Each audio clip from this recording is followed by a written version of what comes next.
Qarzdor inson majburiyatni his qilgandan tashqari qo'shimcha yana qo'rquv bilan xavotirni ham juda ham chuqur his qiladi. Qo'rquv bilan xavotirda yashayotgan inson unga berilgan imkoniyatlardan foydalana olmaydi.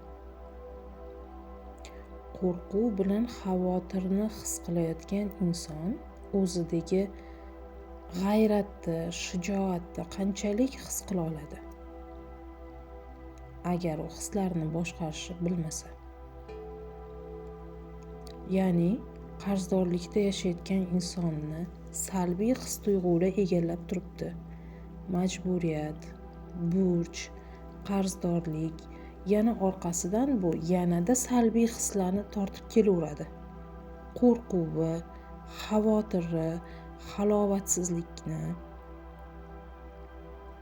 va shu holatda o'tirgan inson qarzdan chiqish uchun qanaqa yangi ish topsa ham, qo'shimcha nimadir qilaman desa ham, bu hislar uni orqaga tortib ketaveradi.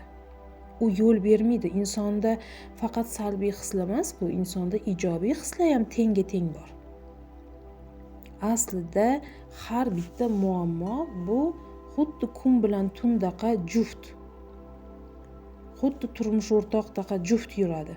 Muammo o'zini yechimi bilan keladi har doim. Qarzdorlik undan chiqish yo'li bilan keladi har doim. Kasallik davosi bilan keladi har doim. Boshqacha bo'la olmaydi. Ular xuddi egizakdaqa birga yuradi.